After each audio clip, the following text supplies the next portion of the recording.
Good morning students, welcome to MKH video series. I am Shivani. Today we are going to start the remaining part of the chapter, that is why do we fall ill. In the previous video we had discussing about the health and discuss. एक quick recap ले लेते हैं कि हमने इसके अंदर क्या सीखा. Health and disease, what is the meaning of the health and what is the meaning of the disease. Disease यानी कि कंफर्ट नहीं होना, हेल्थ यानी कि जो mentally physically and socially maintain रहे उसको हम हेल्थ कह सकते हैं. Next, what is the difference between healthy and disease free. Disease free कब कहेंगे और हेल्दी कब कहेंगे. हेल्दी डिजीज फ्री तो तब कहेंगे जब वो फिजिकली मेंटेन रहेगा, यानी कि उसको फिजिकली कोई भी डिजीज नहीं होगी, तब उसको हम क्या कहेंगे, डिजीज फ्री. लेकिन हेल्दी कब कहेंगे, जब वो physically mentally and socially maintain होगा तो उसको हम हेल्दी कहेंगे. Next, what is the difference between disease and illness. Suppose to be आपको मलेरिया हो गया, तो मलेरिया क्या है, एक डिजीज है, और आप बोल रहे हो कि मुझे टायर्ड फील हो रहा है, तो क्या टायर्ड डिजीज है, नहीं है, तो वो क्या है, एक इलनेस है. ठीक है. नेक्स्ट है, हेल्थ पर सिर्फ socially mentally and physically factors depend नहीं करते, और कौन सा फैक्टर डिपेंड करता है, कम्युनिटी फैक्टर भी डिपेंड करता है. ठीक है. नेक्स्ट हमने देखा था सॉरी, डिजीज लुक्स लाइक, कि how disease looks like. Disease कैसी दिखती है. डिजीज, अगर हमें कोई डिजीज हो जाती है तो वो डिजीज कुछ ना कुछ साइन या फिर सिम्टम्स देती है. ये साइन एंड सिम्टम्स के बीच में डिफरेंस क्या था. साइन जो सामने वाले को दिखाई देता है हमारी बॉडी में, सिम्टम्स जो सामने खड़े पर्सन्स को दिखाई नहीं देता लेकिन हमें फील होता है, उसको हम सिम्टम्स कहेंगे. तो डॉक्टर कैसे आइडेंटिफाई करता है डिजीज़ को, या तो वो साइन देखता है. ठीक है. अगर उसको कोई साइन नहीं मिलता तो वो हमसे क्या पूछता है, सिम्टम्स पूछता है कि आपके स्टमक में पेन हो रहा है, आपको हेडेक हो रहा है, आपको वॉमिट का फील हो रहा है, तो वो ये सब क्या पूछता है, सिम्टम्स पूछता है. लेकिन जब वो हमारी आइज चेक करता है, टंग चेक करता है, तो ये वो क्या चेक कर रहा है, साइन चेक कर रहा है कि क्या कोई साइन मिल रहा है उसे, क्या कोई डिजीज़ का उसे साइन मिल रहा है. अगर उसे मिल जाता है तो उसको सिम्टम्स पूछने की ज़रूरत ही नहीं पड़ती. ठीक है. So this is the difference between the sign and system, sign and symptoms. Our next topic is types of disease. अब डिजीज के भी टाइप्स होते हैं. कौन कौन से, on the basis of time duration, on the basis of positive agent. Time duration के basis पर डिजीज को टू टाइप में क्लासिफाइड किया गया है, that is acute disease and chronic disease. Acute disease क्या होती है, क्रोनिक डिजीज क्या होती है, will be discuss in later. Okay.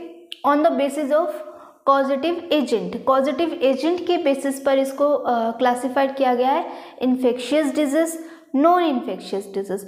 नाम से क्लियर हो रहा है, जो इन्फेक्शन से होती है उसको हम इन्फेक्शियस डिजीज बोलते हैं, और जो इन्फेक्शन से या जर्म से नहीं होती उसको हम क्या कहते हैं, नॉन इन्फेक्शियस डिजीज.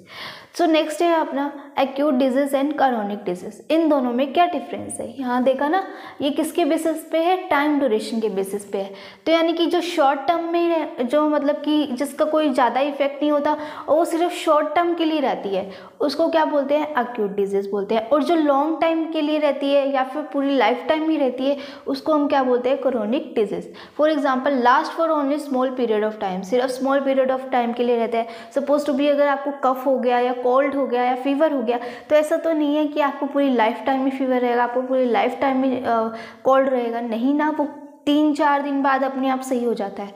तो ऐसे डिजीज़ को क्या बोलते हैं, अक्यूट डिजीज़ बोलते हैं. ठीक है. क्रोनिक डिजीज़ क्या होती है, जो लाइफ टाइम रहते हैं, जैसे कि कैंसर, एड्स. ठीक है. ऐसा तो नहीं है आज आपको कैंसर था तो कल सही हो जाएगा, नहीं, कैंसर लाइफ टाइम रहता है, एड्स भी लाइफ टाइम रहता है ना, अस्थमा ये भी लाइफ टाइम रहता है. तो ऐसे डिजीज़ को क्या बोलते हैं, क्रोनिक डिजीज़. और जो शॉर्ट पीरियड ऑफ टाइम के लिए रहती है उसको क्या बोलते हैं, एक्यूट डिजीज़. ठीक है. नेक्स्ट ये देखिए, chronic disease and poor health. Chronic disease का हमारी हेल्थ पे क्या इफेक्ट आता है, क्या अक्यूट डिजीज़ का हमारी हेल्थ पे कोई इफेक्ट आता है. सपोज़ अगर आपको कोल्ड हो रखा है, वो 4-5 दिन बाद सही हो गया, तो क्या आपको उस 5 डेज़ के बाद भी उसके इफेक्ट देखने को मिलेंगे, आपकी बॉडी में इफेक्ट देखने को मिलेंगे. क्या आपकी बॉडी प्रॉपर काम करेगी, प्रॉपर फंक्शनिंग परफॉर्म करेगी, यस करेगी, क्योंकि वो 5 डेज़ के लिए था. जब तक 5 डेज़ के लिए था तब तक हमारी बॉडी काम नहीं कर रही थी, लेकिन जैसे ही वो सही हुआ वैसे ही हमारी बॉडी ने भी प्रॉपर फंक्शन करना स्टार्ट कर दिया. तो इसका कोई ऐसा कोई लॉन्ग टर्म इफेक्ट नहीं आता किसका, एक्यूट डिजीज़ का। लेकिन हम क्रोनिक डिजीज़ की बात करते हैं तो वो लाइफ टाइम रहती है, तो लाइफ टाइम हमारे बॉडी की फंक्शनिंग को अफेक्ट करती है। It affect the functioning of body life time, ठीक है, लाइफ टाइम अफेक्ट करती है। And drastic long term effect on body, और इसके जो इफेक्ट है वो लाइफ टाइम रहते हैं। While acute disease does not affect our body as such. Okay, example है cough and cold. Cough and cold है वो ज़्यादा टाइम तक नहीं रहता और ना ही उसका कोई अफेक्ट आता हमारी बॉडी पे उसके सही होने के बाद। लेकिन टीबी है वो क्या होता है, उसका लॉन्ग टर्म इफेक्ट रहता है, और अगर ये लॉन्ग टर्म रहेगा सही तो हो नहीं सकता। तो इससे क्या हमें देखने को मिलता है, हो सकता है वेट लॉस हो जाता है और टायर्डनेस फील होती रहती है, मतलब पूरी लाइफ टाइम ही हमारा वेट लॉस होता रहता है और टायर्डनेस भी फील होती रहती है। ये टीबी के सिम्टम्स है, सिम्टम्स कह लो या फिर साइन कह लो। ये फील तो नहीं होता, वेट लॉस फील होते हैं सामने वाले को वेट लॉस फील होता है, तो ये क्या है, साइन है। टायर्डनेस क्या है, ये सामने वाले को फील नहीं होती, तो ये क्या है, सिम्टम्स है। ठीक है, तो टीबी में हमें साइन भी देखने को मिलता है और सिम्टम्स भी देखने को मिलते हैं। और टीबी क्या है, एक क्रोनिक डिजीज़ है। क्रोनिक डिजीज़ लाइफ टाइम रहती है और इसके अफेक्ट भी लाइफ टाइम देखने को मिलते हैं। तो लाइफ टाइम वेट लॉस दिखेगा और टायर्डनेस भी फील होगी लाइफ टाइम। ठीक है, सो ये डिफरेंस है। अगर मैं आपको बोल रही हूँ, अगर आप कभी स्कूल में लेट हो जाते हो, तो मैंने आपको पहले भी एग्जांपल दिया था कि स्कूल में लेट हो जाते हो तो आप बोलते हो कि कफ हो गया था मुझे इसलिए मैं स्कूल नहीं आ पाया। ठीक है, तो आप ये तो नहीं बोलते कि मुझे अस्थमा हो गया था, कल मुझे अस्थमा हो गया था, आज मुझे अस्थमा सही है इसलिए मैं स्कूल नहीं है। ऐसा तो नहीं होता ना, अस्थमा एक दिन थोड़ी ना रहता, वो तो क्रोनिक डिजीज़ है, वो तो लाइफ टाइम रहती है। तो आपको एक दिन हुआ तो दूसरे दिन सही कैसे हो गया, ऐसा तो नहीं होता ना। इसलिए हम बोलते हैं कि हमें कोल्ड हो गया था, हमें फीवर हो गया था। ठीक है, तो लेट आओ तो आपको कौन से बहाने मारने एक्यूट डिजीज़ के, ना कि क्रोनिक डिजीज़ के। तो कभी भी ऐसे मत बोल देना, हमेशा एक्यूट डिजीज़ के ही बहाने लगाना। ठीक है, so this is the difference between the acute disease and chronic disease. Now let's move further. Our next topic is causes of disease. Infectious disease and non-infectious disease समझने से पहले हमें इनके causes समझने हैं। ठीक है, तो ऐसे कौन से रीजंस है जिससे डिजीज़ हो जाती है। इसके लिए एक एग्जांपल ले रही हूँ मैं। सपोज टू बी एक बेबी है, उसको लूज मोशन हो गए। ठीक है, तो सभी घर वाले आइडिया लगाते हैं कि हो सकता है इसको इन्फेक्शंस हो गया हो, है ना। लेकिन इन्फेक्शंस आया कहाँ से। अब ठीक है, हमने मान लिया उसको इन्फेक्शंस हो गया, तो लेकिन वो इन्फेक्शन आया कहाँ से। हो सकता है उस बेबी ने अनक्लीन ड्रिंकिंग वाटर ले लिया हो, मतलब उसने अनक्लीन वाटर पी लिया हो सकता है उससे इन्फेक्शन हो गया हो। लेकिन बात ये आती है कि और भी बेबीज़ हैं, हो सकता है उन्होंने भी अनक्लीन वाटर लिया हो, तो उनको क्यों नहीं हुआ, सिर्फ इसी बेबीज़ को क्यों हुआ है। ठीक है, तो इसका मेन रीज़न ये हो सकता है कि हो सकता है वो पहले से ही अनहेल्दी हो, पहले से ही उसकी हेल्थ ठीक नहीं हो, है ना। इस रीज़न से उसने जब अनक्लीन वाटर लिया तो उसकी बॉडी में ज़्यादा इफेक्ट हुआ, बल्कि जो दूसरा बेबी था उसको वो हेल्दी था। ठीक है, उसको कोई भी प्रॉब्लम नहीं थी, तो उसने अनक्लीन वाटर लिया तो उसको कोई भी प्रॉब्लम नहीं हुई। ठीक है, और दूसरा रीज़न ये हो सकता है कि वो वेल नरिश्ड नहीं था। वेल नरिश्ड यानी कि उसकी इम्यूनिटी कमज़ोर थी, इम्यूनिटी उसकी वीक थी। मतलब अगर आप प्रॉपर खाना नहीं खाओगे तो आपको प्रॉपर न्यूट्रिएंट नहीं मिलेगा, प्रॉपर न्यूट्रिएंट नहीं मिलेगा तो हो सकता है आपको डिजीज़ हो जाए, है ना। आपकी जो इम्यूनिटी सिस्टम है वो वीक हो जाए, तो हो सकता है उस बेबी का इम्यूनिटी सिस्टम वीक हो, जिससे कि जब उसने पानी लिया तो उसके इम्यूनिटी सिस्टम तो पहले से ही वीक था, तो उसने अनक्लीन वाटर और ले लिया, तो मतलब कि दोनों फैक्टर्स काम कर गए और उसको लूज मोशन हो गए। लेकिन दूसरे बेबी की इम्यूनिटी बहुत स्ट्रांग थी, तो जैसे ही उसने अनक्लीन वाटर पिया तो उसको कोई इफेक्ट नहीं आया।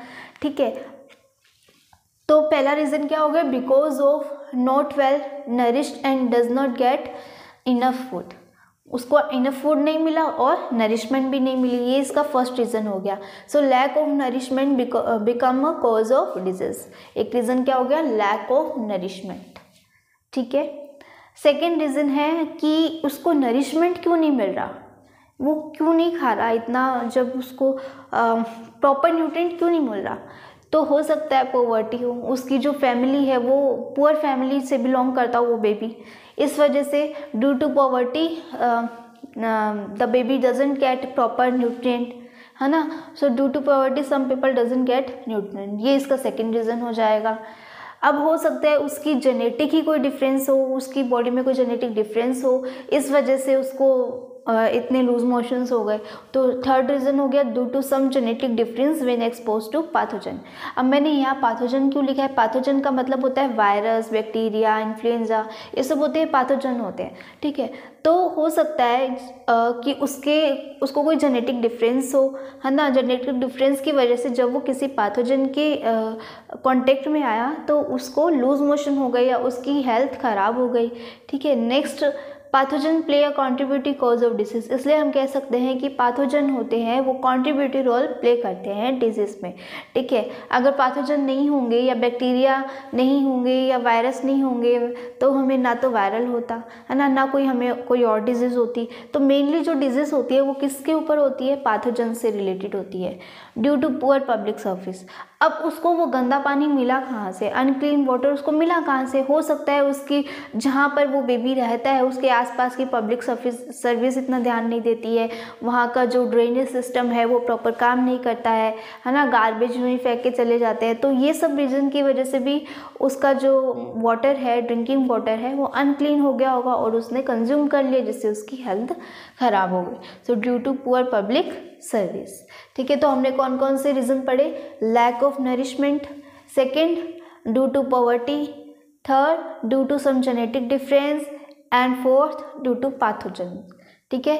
Fifth due to poor public service, ठीक है। पुअर पब्लिक सर्विस यानी कि अभी बताया मैंने, पैथोजन वायरस बैक्टीरिया इनके कांटेक्ट में आने से हो जाता है, जेनेटिक डिफरेंस के कारण हो जाता है, पॉवर्टी के कारण हो जाता है, नरिशमेंट नहीं मिल पाती तो इसलिए हो जाता है। हो सकता है उसकी पहले से इम्यूनिटी वीक हो, इम्यूनिटी वीक होने से भी हो जाता है, और हो सकता है वो पहले से ही अनहेल्दी हो। अगर वो पहले से अनहेल्दी होगा तो कोई भी पैथोजन आएगा उसके ऊपर और अटैक करके चला जाएगा। जो भी उसकी बॉडी में चल रहा है, जो भी फंक्शनिंग काम नहीं कर रही, तो पैथोजन के कॉन्टैक्ट में आएगा तो वैसे ही वो उसके ऊपर डायरेक्ट अटैक करेगा, तो उसे और उसको क्या हो जाएगी? डिजीज हो जाएगी, ठीक है। So this is the causes of disease.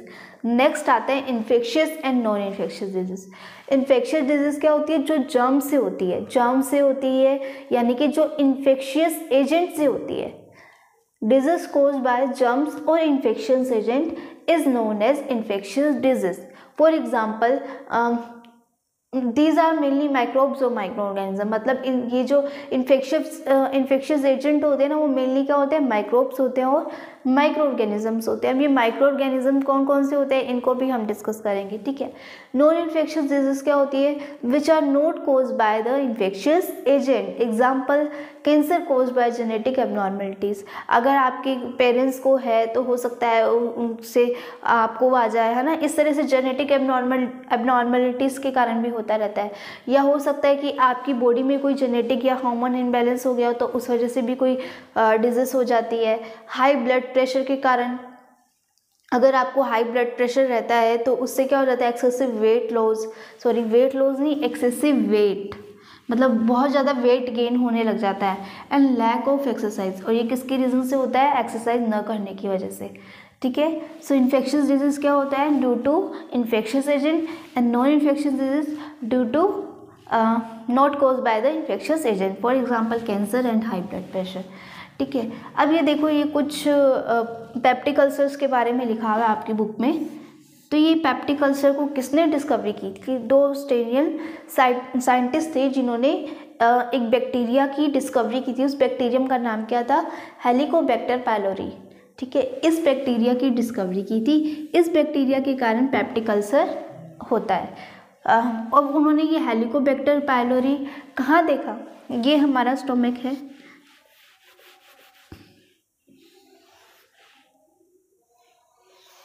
इस तरह से होता है, ठीक है। तो स्टमक के बिल्कुल यहाँ कॉर्नर वाले पार्ट में, बॉटम वाले पार्ट में इन्होंने ये बैक्टीरिया को डिस्कवर किया, बैक्टीरिया को देखा। They saw the small curved bacteria in the lower part of the stomach in many patient. उन्होंने स्टमक के लोअर पार्ट में ये बैक्टीरिया देखा। वो बैक्टीरिया कैसा था? इस तरह से कर्व्ड था, तो कर्व्ड बैक्टीरिया उन्होंने देखा और कई पेशेंट में देखा, एक ही पेशेंट में नहीं, बहुत सारे पेशेंट में देखा। तो उन्होंने डिस्कवरी की, इस बैक्टीरिया को देखा होता क्या है, किस वजह से हुआ है, तो उन्होंने नाम दे दिया पेप्टिक अल्सर। तो इससे ये डिजीज़ क्या हो गई, डिराइव्ड हो गई, डिस्कवर हो गई। ठीक है, तो उन 2 ऑस्ट्रेलियन को नोबेल प्राइज़ भी मिला था, किसके लिए, पेप्टिक अल्सर को डिस्कवर करने के लिए। ठीक है, अब ये बोलते क्या ये पेप्टिक अल्सर एक्यूट डिजीज़ है या क्रोनिक डिजीज़ है। वैसे तो ये क्रोनिक डिजीज़ है, लेकिन अगर इसका एक्यूट डिजीज़ मान सकते हैं हम इसको, अगर इसका टाइम से अगर ट्रीटमेंट नहीं कराया जाता तो ये क्रोनिक डिजीज़ बन जाती है। देखिए मैंने नो लॉन्गर क्रोनिक होती है, लेकिन ज़्यादा टाइम तक क्रोनिक नहीं रहती है, एक्यूट हो जाती है। मतलब पहले इसकी डिस्कवरी नहीं थी, जब पहले इसकी डिस्कवरी नहीं थी तो ये कैसी डिजीज़ थी, क्रोनिक डिजीज़ थी, क्योंकि डॉक्टर्स को पता ही नहीं था कि इसको ट्रीट कैसे करना था। लेकिन जैसे ही ऑस्ट्रेलियन साइंटिस्ट ने इसकी डिस्कवरी की पेप्टिक अल्सर्स की, वैसे इसकी ट्रीटमेंट होने लग गई और एंटीबायोटिक्स लेकर लोग ठीक होने लग गए। लेकिन ये कब है, जब हम जब पेप्टिक अल्सर हुआ है, जस्ट होने के बाद ही हम डॉक्टर से एडवाइस लेते हैं, डॉक्टर के पास जाते हैं, वो हमें एंटीबायोटिक्स लेते हैं। स्टार्टिंग में ही अगर हम उसका ट्रीटमेंट करा लेते हैं तो वो कैसी डिजीज़ बन जाती है, एक्यूट डिजीज़ बन जाती है और हमारी बॉडी पे कोई इफेक्ट भी नहीं आता। लेकिन हम इसको ट्रीट नहीं करवा रहे, मतलब पेप्टिक अल्सर है लेकिन फिर भी हम इसको डॉक्टर को ट्रीट नहीं करवा रहे, तो ये बढ़ जाएगा। अगर किसी भी डिजीज़ को हम ट्रीट नहीं करवाएंगे तो वो आगे जाके बढ़ जाएगी ना, और फिर उसको रिमूव करना बहुत डिफ़िकल्ट हो जाता है। वही बात इस पेप्टिक अल्सर के साथ है, अगर हम इसको टाइमली क्योर नहीं करेंगे तो ये बढ़ जाएगी और ये कौन सी डिजीज़ बन जाएगी, क्रोनिक डिजीज़ बन जाएगी। ठीक है, so no longer chronic, cure by a short period of time with the antibiotics. किससे क्योर किया जाता है, एंटीबायोटिक्स के, और बहुत ही कम टाइम में ये ठीक भी हो जाती है एंटीबायोटिक लेने से। ठीक है, so this is about the peptic ulcer. अब हमें ये देखना है कि इन्फेक्शियस एजेंट कौन कौन से हैं। So let's move toward the infectious agent. इससे पहले जो इन्फेक्शन डिजीज़ होती है ना, वो 2 टाइप्स की होती है, communicable disease and non communicable disease. अब ये कम्युनिकेबल डिजीज़ और नॉन कम्युनिकेबल डिजीज़ क्या होता है, इसको भी हम डिटेल में देखेंगे। ठीक है, तो अभी तो हमें क्या देखना है, इन्फेक्शियस एजेंट के बारे में देखना है कि इन्फेक्शियस एजेंट कौन कौन से होते हैं। So let's start with our topic. So these are the infectious agent which is the virus. First category is the virus, second category is the bacteria, third fungi, fourth multicellular organism. The example of the virus is the SARS virus, which is found in the COVID-19, that is the coronavirus. Common cold, influenza, dengue, fever, AIDS, इन सब में SARS virus find होता है। मतलब इनकी जो category है वो क्या है, एक वायरस है। नेक्स्ट है bacteria, staphylococci, example typhoid, fever, cholera, TB, anthrax, acne. Next fungi में कौन सा एग्जाम्पल आता है, प्रोटोजोआ। फॉर एग्जाम्पल मलेरिया, काला अजहर, लिशमैनिया, स्किन इन्फेक्शन, ये सब किससे होते हैं, प्रोटोजोआ से होते हैं। और प्रोटोजोआ एक क्या है, फंजाई है। ठीक है, एंड मल्टीसेलुलर ऑर्गेनिज्म में क्या आता है, एस्करीज आती है।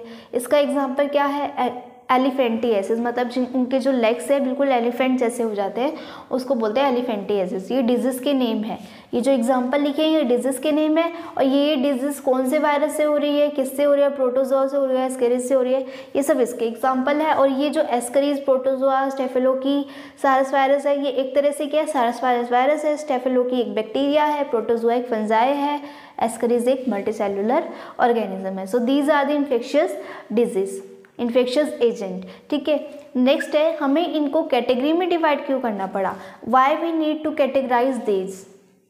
ओके, सो आंसर है help in deciding what kind of treatment to use. ये हमें हेल्प करता है कि हमें कौन सा ट्रीटमेंट लेना है। सपोज टू बी हमें कोई वायरल हुआ है तो हम वायरल के लिए मेडिसिन लेंगे। हमें बैक्टीरिया से कोई डिजीज़ हुई है तो हम बैक्टीरिया को मारने के लिए एंटीबायोटिक्स लेंगे। अगर हमें फंजाई से हुए तो हम फंजाई को, प्रोटोजोआ को मारने के लिए मेडिसिन लेंगे। तो मतलब ये हमें हेल्प करता है कि हमें कौन सा ट्रीटमेंट चाहिए, हमें कौन सी मेडिसिन चाहिए। तो it help in deciding what kind of treatment is to use, what kind of treatment is to use. Next है, all virus live inside the host cell whereas bacteria very rarely do. इसका example है, जैसे जो virus है वो मतलब जो cell है उसके इनसाइड रहता है, होस्ट सेल में प्रेजेंट रहता है, लेकिन जो बैक्टीरिया है रेयरली डू, बैक्टीरिया ऐसा नहीं करता। और जो बैक्टीरिया और फंजाई है वो अपने आप को मल्टीप्लाई वेरी क्विकली करते हैं, मतलब बहुत जल्दी अपने आप को मल्टीप्लाई करते हैं। जैसे ये बैक्टीरिया, इस बैक्टीरिया से एक और बैक्टीरिया, इससे एक और, इससे बहुत जल्दी मल्टीप्लाई होते हैं। लेकिन जहाँ पर जो वॉर्म्स है वो मल्टीप्लाई नहीं होते। वॉर्म्स कौन से हैं? ये मल्टीसेलुलर ऑर्गेनिज्म को ही हम वॉर्म्स बोल रहे हैं, ठीक है। वॉर्म्स ऐसा नहीं करते, बल्कि जो बैक्टीरिया और फंजाई हैं वो बहुत क्विकली एक दूसरे को मल्टीप्लाई करते हैं, ठीक है। तो इसलिए हमने इनको अलग अलग कैटेगरी में रख दिया कि जो बैक्टीरिया और फंजाई है अपने आप को बहुत जल्दी क्विकली मल्टीप्लाई करते हैं, तो इन दोनों कैटेगरी में आना चाहिए, ठीक है। अब जैसे बैक्टीरिया है वो किससे ख़त्म होता है? एंटीबायोटिक लेने से, लेकिन जो फंजाई है वो एंटीबायोटिक लेने से ख़त्म नहीं होता, इसलिए हमने इनको दोनों कॉलम में अलग अलग रख दिया। नेक्स्ट है जो वायरस था, ये तो बिल्कुल ही अलग है, ये होस्ट सेल में रहता है, इनसाइड द होस्ट सेल, तो इसकी हमने एक अलग कैटेगरी बना दी। और ये जो वॉर्म्स है ये भी मल्टीप्लाई नहीं करते, स्लोली मल्टीप्लाई करते हैं, तो इसको भी हमने एक अलग कैटेगरी में रख दिया, ठीक है। अब इसके लिए एक एग्जांपल देखो, all bacteria related to each other and all the virus are related to each other. इसका मतलब क्या है? Suppose to be this is the bacteria B and this is the bacteria V. अब जितने भी बैक्टीरिया हैं, मैंने यहाँ लिख दिया bacteria 1, bacteria 2, bacteria 3, virus 1, virus 2, virus 3। अब जितने भी बैक्टीरिया हैं वो किसकी कैटेगरी में आएंगे? बैक्टीरिया की कैटेगरी में आएंगे। जितने भी वायरस है वो किसकी कैटेगरी में आएंगे? वायरस की कैटेगरी में आएंगे। इसलिए मैंने इनको V1, V2, V3 और इनको B1, B2, B3 शो कर दिया। तो यानी कि इसका मतलब ये हुआ कि all bacteria related to each other, सारे बैक्टीरिया एक दूसरे से मैच करते हैं। मतलब कि ये वाला बैक्टीरिया जो है ये भी बैक्टीरिया की कैटेगरी में, ये वाला बैक्टीरिया ये इसकी कैटेगरी में, ये वाला बैक्टीरिया ये भी बैक्टीरिया की कैटेगरी में, सारे एक ही कैटेगरी के हैं। वैसे जो वायरस है वो भी इस कैटेगरी का है, ये वाला भी इस कैटेगरी का है, ये वाला भी इस कैटेगरी का, यानी कि ये भी सारे वायरस है। जैसे यहाँ देखो, यहाँ मैंने क्या लिखा है? कोविड-19 यानी कि कोरोना वायरस, वो भी क्या है? एक तरह से वायरस है। कॉमन कोल्ड वो भी क्या एक तरह से वायरस है। इन्फ्लुएंजा ये भी क्या है? वायरस है। डेंगू फीवर क्या है? वायरस है। बैक्टीरिया के लिए टाइफॉइड, टाइफॉइड क्या है? एक बैक्टीरिया से होता है। ये फीवर क्या है? ये भी बैक्टीरिया से होता है, ठीक है। एंड कोलेरा ये भी बैक्टीरिया से होता है। टीबी, एंथ्रेक्स, एक्ने, इस तरह से ये सारे बैक्टीरिया से हो रहे हैं। तो हमने बैक्टीरिया को एक ही कैटेगरी में रखा है। ये जितने भी बैक्टीरिया से हो रहे हैं उन सबको हमने किस कैटेगरी में रखा है? बैक्टीरिया की कैटेगरी में रखा है। जितने भी वायरस हैं उनको हमने किस कैटेगरी में रखा है? वायरस की कैटेगरी में रखा है। इस लाइन का मतलब समझ में आ गया। नेक्स्ट बोल रहे हैं, so life processes are similar in bacteria group and are not share with the virus group. ये बैक्टीरिया का ग्रुप है, ये वायरस का ग्रुप है, ठीक है। अब जितने भी बैक्टीरिया है वो किसकी कैटेगरी में है? इस बैक्टीरिया ग्रुप की कैटेगरी में है।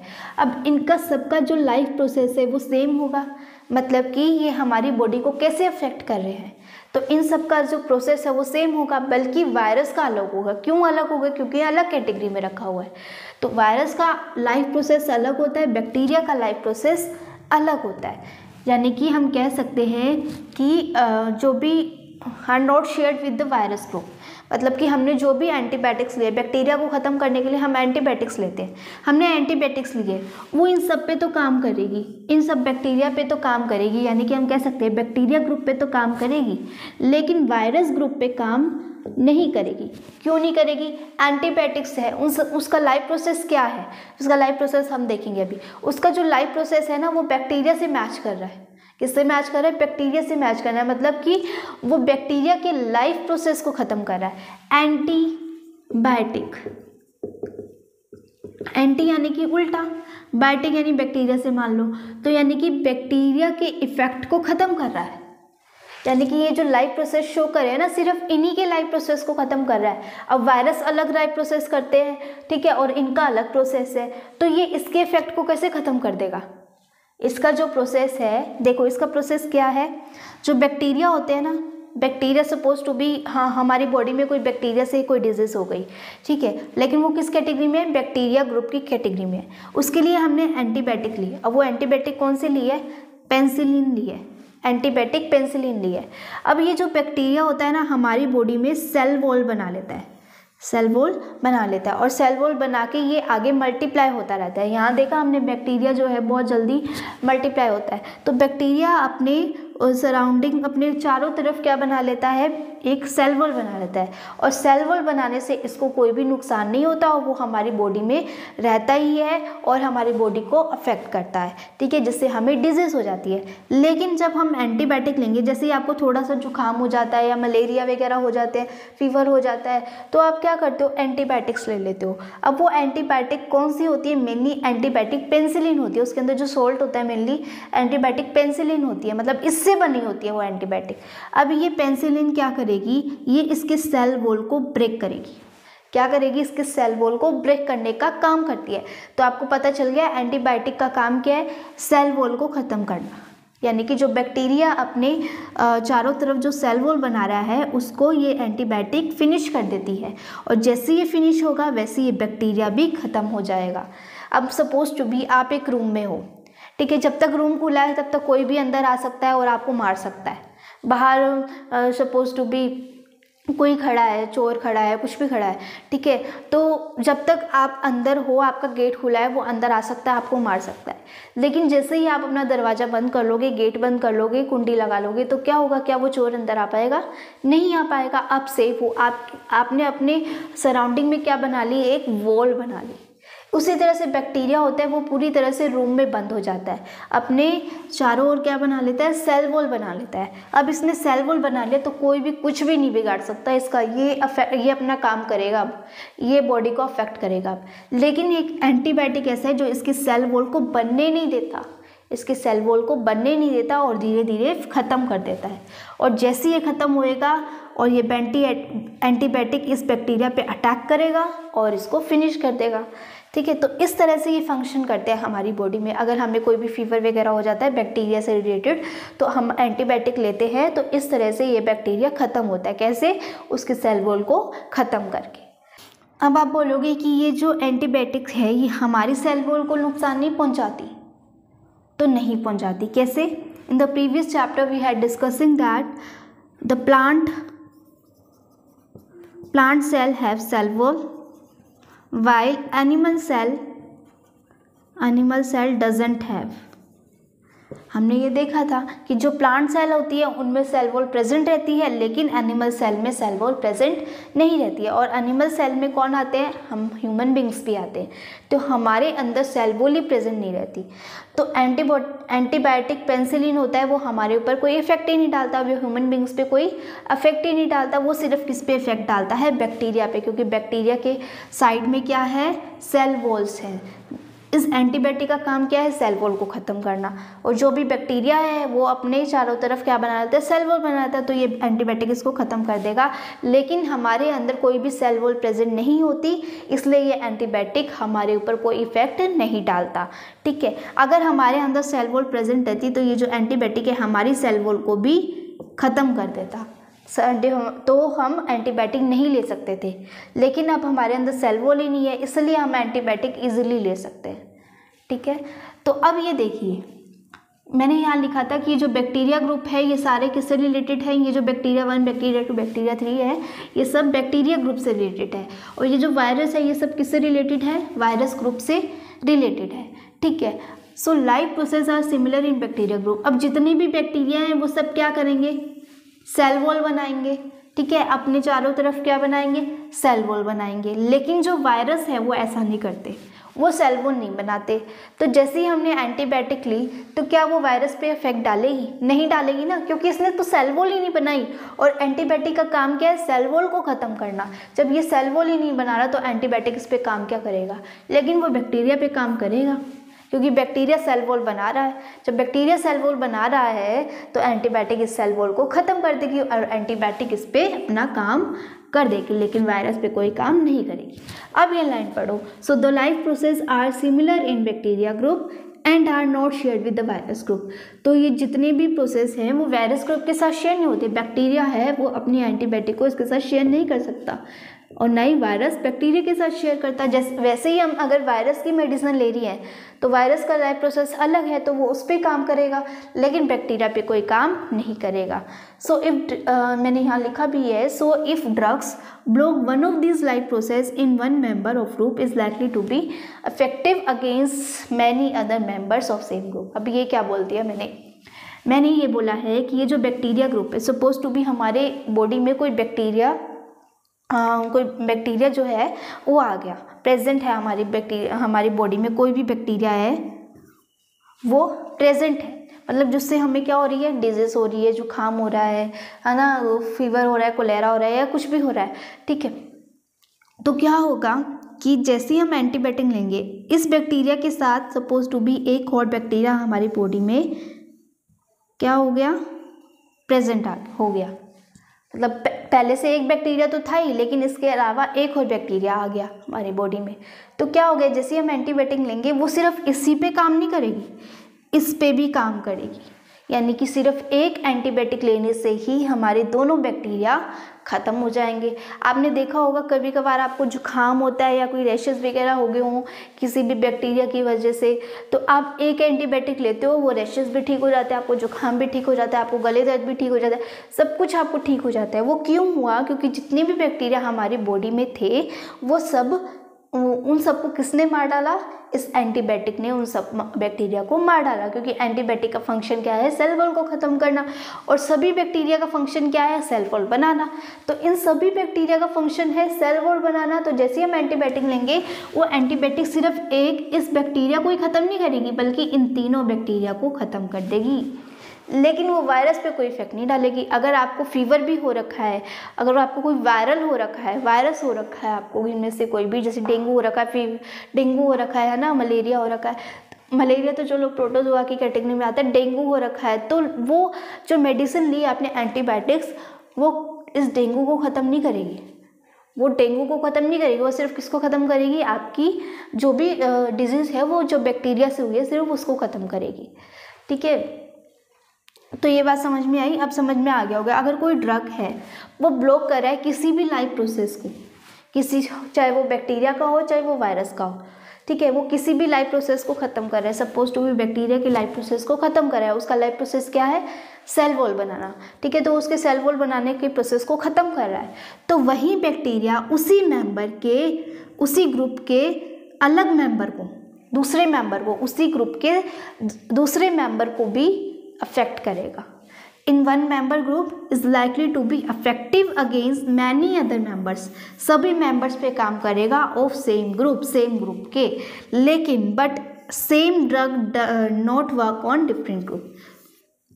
वैसे ही जो ड्रग है, ये जो हमने एंटीबायोटिक ली, वो वायरस पे तो काम नहीं करेगा, ये लिखा है ना मैंने, सेम ड्रग, वही सेम ड्रग दूसरे ग्रुप पे काम नहीं करेगा, इस दूसरे ग्रुप पे काम नहीं करेगा, लेकिन बैक्टीरिया पे काम कर जाएगा। बैक्टीरिया के जितने भी और सब ग्रुप्स हैं, हम इसको सब ग्रुप्स बोल सकते हैं, जितने भी और भी बैक्टीरिया हैं उन सबको तो ख़त्म कर देगा, लेकिन दूसरे ग्रुप पर काम नहीं करेगा। सो ये इस लैंग्वेज में लिखा हुआ है, ठीक है। तो अब आपको सेल वॉल का पता चल गया, but virus do not use this pathway, so antibiotic do not work against viral infection. ये मैंने आपको बता दिया कि वायरस जो है वो इस पाथवे का यूज़ नहीं करता है, ये पाथवे का मतलब वो सेल वॉल नहीं बनाता है, सो इसलिए एंटीबायोटिक उस पर काम नहीं करती है। आपके क्वेश्चन आ जाएगा why antibiotic doesn't work on the virus, तो आपका आंसर आएगा virus do not use this pathway. और ये पाथवे कौन सा है, वो पाथवे भी आपको मेंशन करना है कि सेल वॉल बनाने का पाथवे है। So antibiotic do not work against the viral infection. So अब आपको ये समझ में आ गया, एक बार फिर से देख लीजिए। इन्फेक्शियस डिजीज क्या होती है, जो भी इन्फेक्शियस एजेंट्स होते हैं। What are the infectious agent, these are categorized as virus, bacteria, fungi and multicellular organism. Okay, इसमें ये इसके एग्जांपल्स हैं। अब हमें इनको कैटेगराइज करने की नीड क्यों पड़ी, why we need to categorize this, because these are help in deciding what kind of treatment to use. अब आपको ये इजीली समझ में आ गया होगा कि हमें कौन सा ट्रीटमेंट चाहिए, हमें बैक्टीरिया का ट्रीटमेंट चाहिए, हमें एंटीबायोटिक लेनी है, या हमें वायरस हुआ है तो हमें वायरस से रिलेटेड लेनी है, क्योंकि जो बैक्टीरिया की मेडिसिन है वो वायरस पे काम नहीं करेगी, और जो वायरस की मेडिसिन है वो बैक्टीरिया पे काम नहीं करेगी। क्यों नहीं करेगी, क्योंकि दोनों के लाइफ प्रोसेस अलग अलग है। So it help in deciding what kind of treatment is to use. Next, all virus live inside the whole cell. जितने भी वायरस हैं वो सब किस में रहते हैं, होस्ट सेल में रहते हैं, लेकिन बैक्टीरिया ऐसा नहीं करता। और जो बैक्टीरिया फंजाई है वो अपने आप को बहुत क्विकली मल्टीप्लाई करता है, लेकिन वॉर्म्स ऐसा नहीं करते हैं। All bacteria related to each other and all virus related to each other, ठीक है। So life process are similar in bacteria group and are not shared with the virus group. So जितने भी life process है वो bacteria group के same होंगे, but virus group के different होगी. So if drugs block one of the life process in one member group is likely to be effective. अगर एक मेंबर का कोई भी एंटीबायोटिक है वो अगर एक मेंबर को ख़त्म कर रहा है, अगर दूसरा मेंबर भी उसके अंदर प्रेजेंट है तो वो दूसरे मेंबर को भी फिनिश कर देगा, लेकिन वायरस ग्रुप पे कोई इफेक्ट नहीं डालेगा. दैट्स वाई हम एंटीबायोटिक है वो वायरस पर इफेक्ट नहीं डालते. So this is all about your topic, that is infectious agent. So this is all about your lecture. In this lecture we had discussing about the chronic disease and the acute disease. Also we discussed about the infectious disease and non-infectious disease. In the infectious disease we are discussing about the infectious agent, which is the virus, bacteria, fungi and multicellular organism. The further part of the video will be covered in the next video. Thank you so much for watching. Have a nice day.